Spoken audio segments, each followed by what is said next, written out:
Olá pessoal, tudo bem? Eu sou o professor Marcos Martins e você está aqui no canal Martins Textual. Na aula de hoje, vamos retomar os estudos sobre a redação do Enem.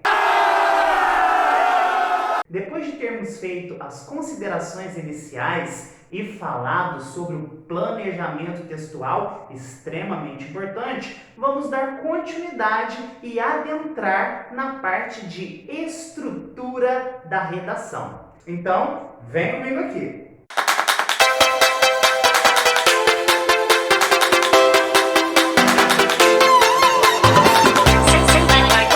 Então, nós falamos já sobre as considerações a respeito do projeto de texto que vocês precisam fazer, certo? E só vamos iniciar a parte de estruturação da sua redação posteriormente à realização do script. Então, se você não sabe o que é um script, não sabe o que é um projeto de texto, volta lá na nossa aula sobre planejamento textual, que eu tenho certeza que vai ficar tudo bem claro para você. E aí, vamos falar agora sobre essa parte de estrutura da redação, estrutura do texto dissertativo argumentativo do Enem. Sabemos que o texto precisa ter três partes, três seções fundamentais para que ele seja entendido, seja tomado como um texto dissertativo argumentativo. Quais são elas? Introdução, desenvolvimento e conclusão. Na nossa aula agora vamos falar sobre a primeira seção da estrutura dissertativa argumentativa, ou seja, a introdução. A minha finalidade ao construir uma introdução é a de levar o leitor para dentro do texto. É justamente isso. O sentido de introduzir, de trazer as considerações iniciais, mostrar para o meu leitor qual é o tema que será abordado no meu texto. É por isso, pessoal, que a sua introdução deve ser muito bem construída, porque ela é o cartão de entrada da sua redação. Se você começa com uma introdução mais ou menos, ou bem ruinzinha, olha, não vai dar muito certo. O corretor vai ter maus olhos para a sua redação. Então, vamos fazer de tudo para construir uma introdução muito bem feita, porque isso já eleva a qualidade do seu texto. Para que eu consiga produzir, então, uma introdução com qualidade e que seja eficiente e eficaz, ou seja, que eu consiga produzir de uma maneira boa e também atingir os meus objetivos finais, eu preciso apresentar os elementos básicos de uma introdução. O que é um elemento básico? Aquilo que tem que conter, que precisa conter. Quais são esses elementos básicos de uma introdução da redação do Enem? Temos dois principais elementos básicos. O primeiro deles é a contextualização do tema. O que significa isso? Contextualizar. Contexto, pessoal, nada mais é que a delimitação do texto. É como se eu tivesse o meu texto e fizesse uma cerquinha nele. Não pode passar nada para além da cerquinha, nem entrar nada para dentro da cerquinha, né? Então, pessoal, o que nós vamos ter aqui? A delimitação do meu tema. Por quê? Porque eu vou colocar o meu leitor dentro daquilo que será abordado no meu texto. Ou seja, eu vou dar os primeiros olhares a respeito do tema para que o meu leitor consiga enxergar com os meus olhos aquilo que eu estou vendo sobre o tema. É por isso que eu vou fazer, então, essa contextualização do tema. Eu tenho que imaginar que a pessoa que vai ler o meu texto não sabe qual é o tema. Ela não olhou qual é o tema e ela vai saber do tema, ela vai ter o primeiro contato com o tema a partir da sua contextualização. Para que eu consiga fazer uma contextualização de qualidade, eu preciso apresentar esses três tópicos aqui. Quais são eles? o repertório sociocultural. Vamos ter uma aula específica de repertório sociocultural para você. Repertório sociocultural, pessoal, grosso modo,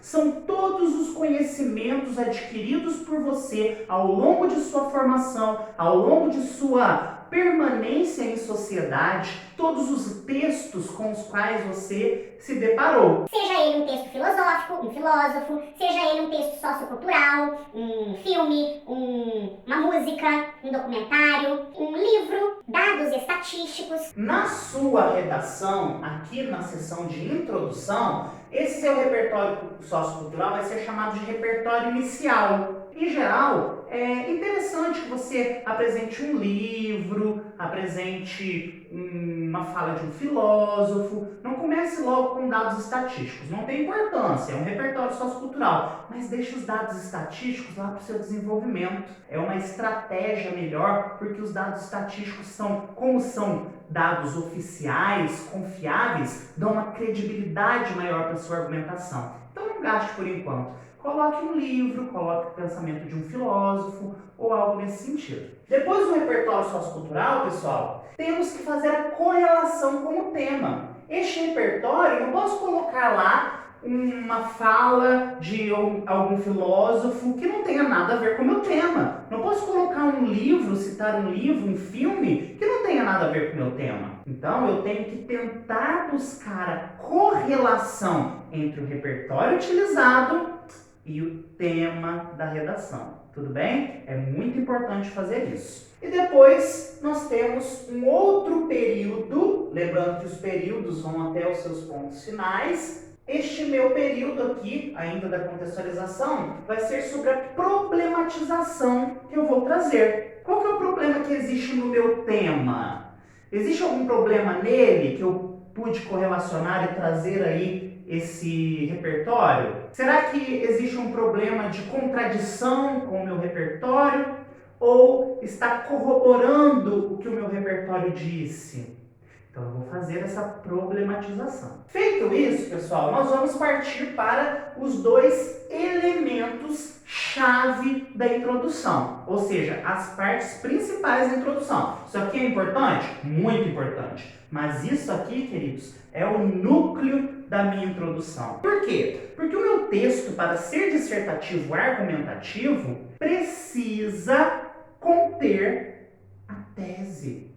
Lembre-se, é um texto de opinião, é um texto de posicionamento do produtor. Eu quero convencer o meu leitor de que a minha tese, o meu ponto de vista, a minha opinião tem uma razão social de existir. Se você não se lembra disso, vai lá na nossa aula de tipologia textual que está tudo bem esclarecido. Tranquilo?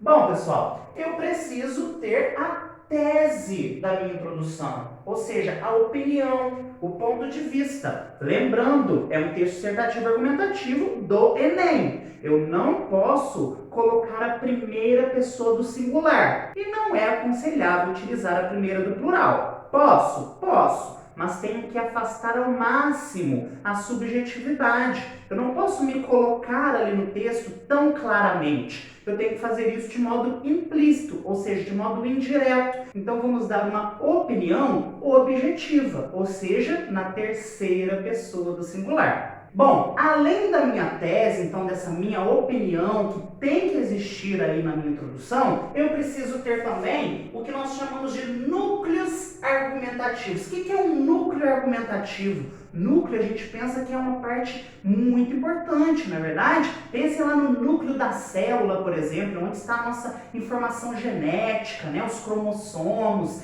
Então, se nós pensarmos em núcleo da introdução, em núcleos argumentativos, são justamente essa parte importante que eu vou trabalhar na sequência, nas próximas sessões aí do meu texto. Então aqui eu vou colocar o núcleo argumentativo, é como se eu pegasse o meu argumento e reduzisse a sua parte mais importante. É isso que eu vou fazer, apenas apresentar os meus argumentos e não falar de modo mais aprofundado, trazendo dados, trazendo confirmações daquilo. Não, é de maneira mais reduzida, sintetizada, núcleo. Tudo bem, pessoal? Então vamos trazer aí cada um dos núcleos argumentativos que nós vamos desenvolver. Se eu vou fazer aí, no mínimo, 2 núcleos argumentativos, quer dizer que eu vou ter 2 parágrafos de desenvolvimento. É isso aqui que vai contar para mim quantos parágrafos de desenvolvimento que eu vou ter na minha redação. Vamos agora materializar esse conteúdo teórico para que vocês entendam de uma maneira mais clara como seria isso na prática. Eu trouxe aqui para vocês, pessoal, uma introdução, nota 10 da redação do Enem. Essa introdução é minha.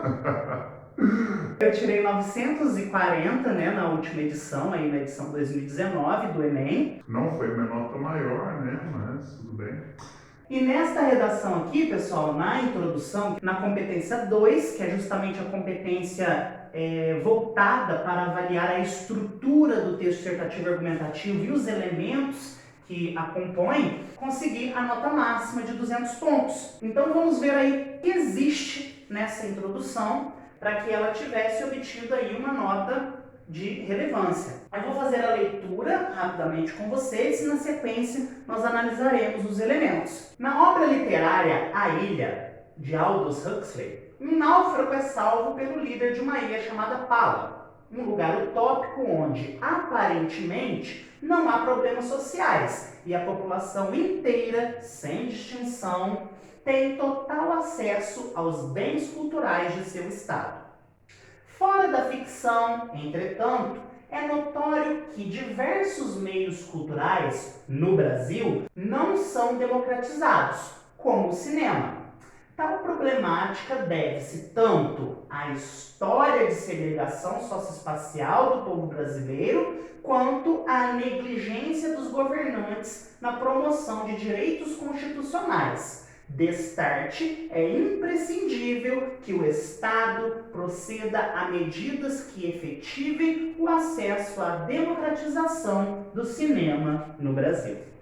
Então, pessoal, vamos analisar aqui quais os elementos compõem esta introdução. Primeiro período. Lembrando que o período, né, ele vai até o seu ponto final. Então, o primeiro período aqui é longo, tá? Não é tão longo. Ficou longo aqui no quadro, né? Mas lá na redação, essa introdução ficou com 7 linhas, que é um número razoável, certo? De 5 a 8 linhas está tudo bem. Não passem disso para não ficar também muito desproporcional em relação aos outros parágrafos. Só temos 30 linhas. Lembrando que o período ele é composto tanto por uma única oração, que a gente chama de período simples, quanto por mais de uma oração, que são os períodos compostos. E aí a gente tem período composto por coordenação, por subordinação, vamos estudar isso, tá? Na aula de português. Mas o que eu quero dizer para vocês com isso é que não produzam períodos com uma única oração, tá certo, pessoal? Produzam aí períodos com no mínimo 2 para fazer essas correlações de ideias ou 3, que seria o ideal. Também não façam períodos de 5 orações, porque colocar muitas orações subordinadas, uma depois da outra, torna o seu período enfadonho, além de fazer com que você muito provavelmente se perca na concordância verbal. Então, vamos aqui analisar quais são os elementos que constituem esta introdução.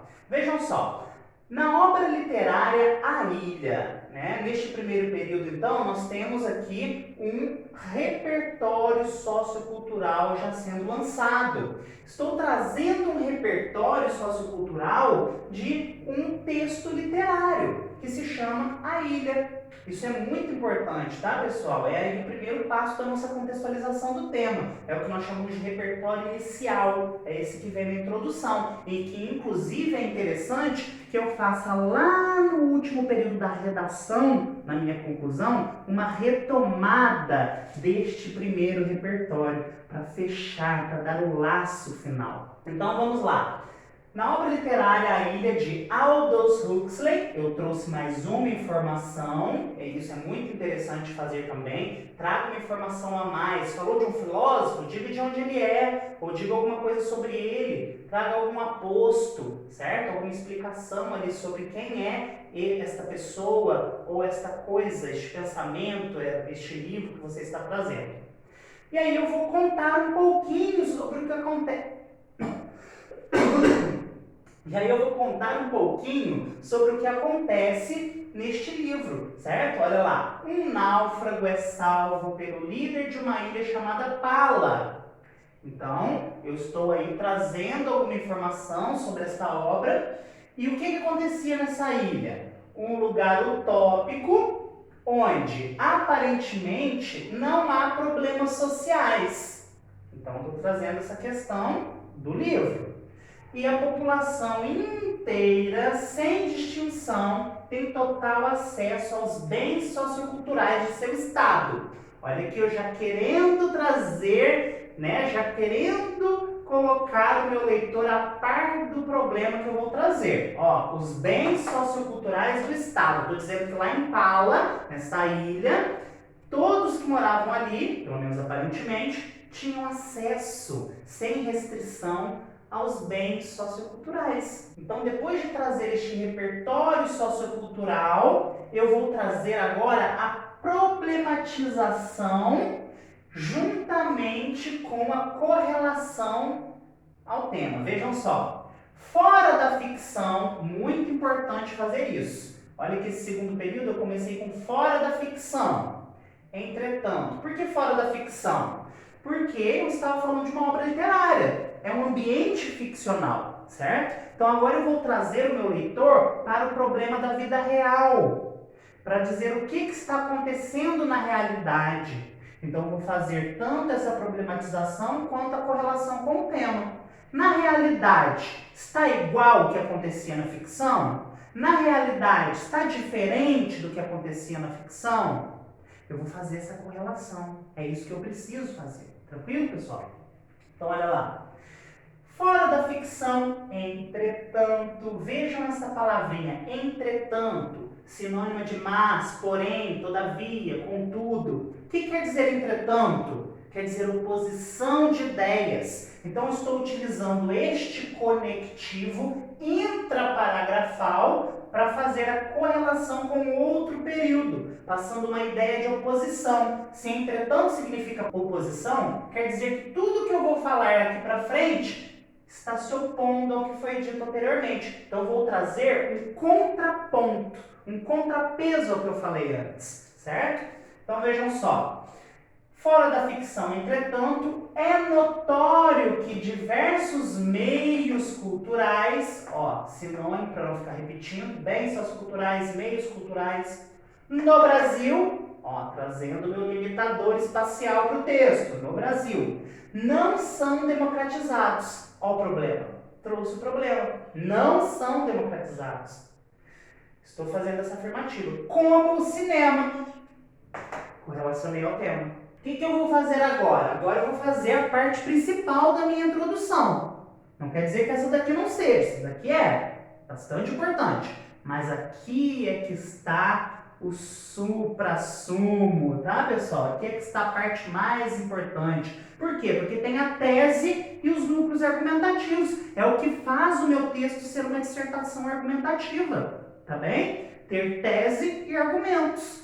O que é a tese? É a opinião, o ponto de vista, a visão daquele que está enunciando. Então, qual é a minha opinião quanto a este assunto, quanto a este tema? E quais são os núcleos argumentativos que eu vou trazer para justificar esta minha opinião? Tem que ser nessa ordem? Tese e núcleos argumentativos? Não. Tem que existir os dois, mas não necessariamente nesta ordem. Eu posso muito bem trazer os núcleos e fechar com a tese, tá certo?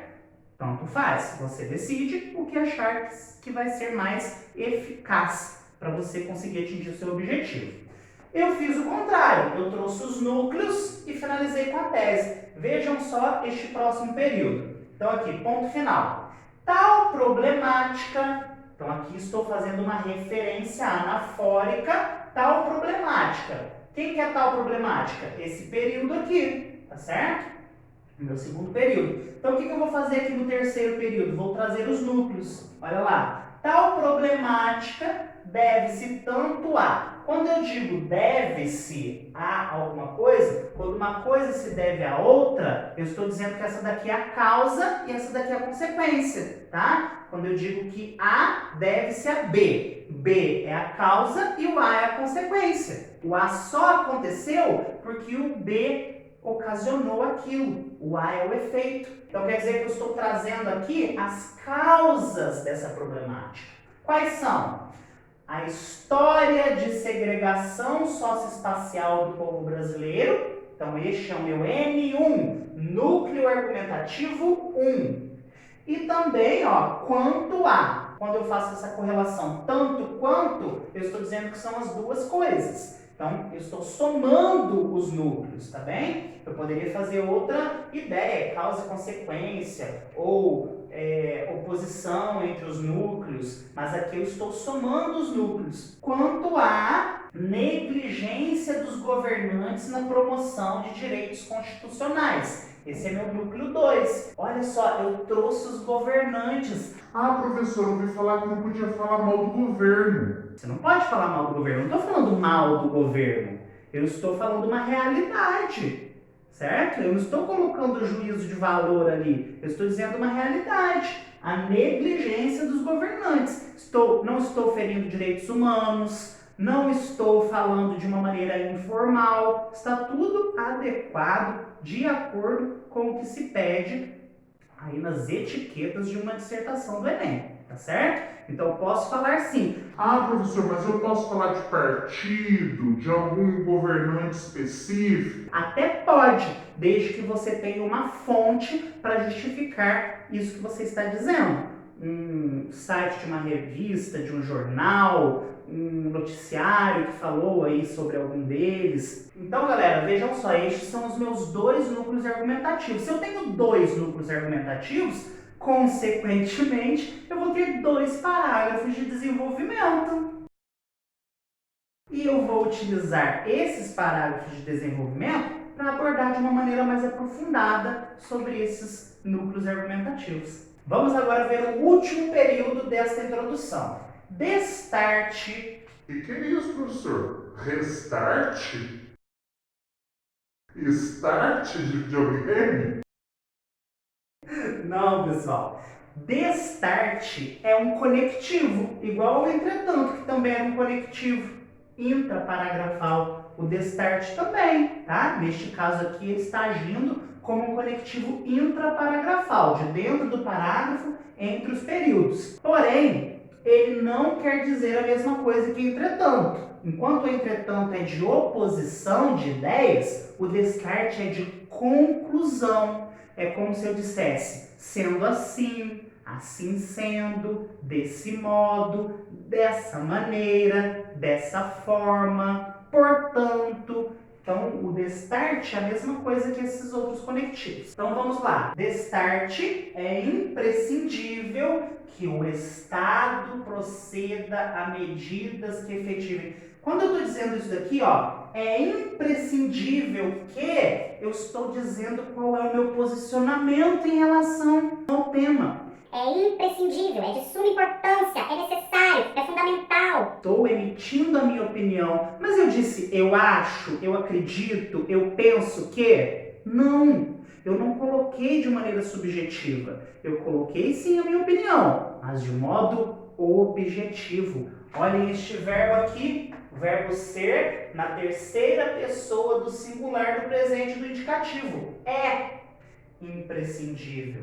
Imprescindível, eu coloquei aqui este predicativo do sujeito justamente para qualificar o que eu estou dizendo sobre aquilo, para dizer o que eu penso sobre aquilo. Então, é imprescindível que o Estado proceda a medidas que efetivem o acesso à democratização do cinema no Brasil. Estou jogando nas costas do Estado. Quem tem que resolver alguma coisa é o Estado. Quer dizer o quê? Que lá na minha conclusão, eu tenho que colocar o Estado como agente da solução dos problemas. Seja por algum ministério, seja por alguma liderança do governo. Então, eu tenho que fazer isso lá no meu projeto de texto. Outra coisa importante, olha esse finalzinho. Efetivem o acesso à democratização do cinema no Brasil. O que é isso?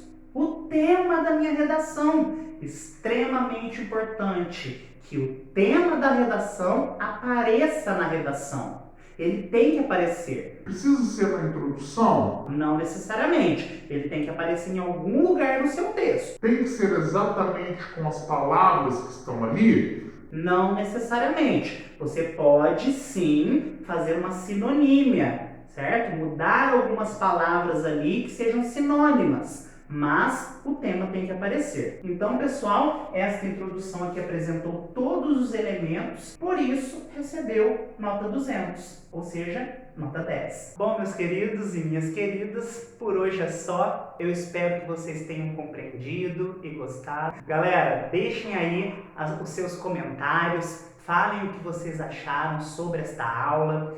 Se tiverem alguma dúvida, também podem dizer que eu vou responder, tudo bem? Não se esqueçam de compartilhar este vídeo, dar o seu like se você gostou, ativar o sininho para acompanhar os próximos vídeos que virão. E é claro, dá uma ajudinha aí, se inscrevam no meu canal.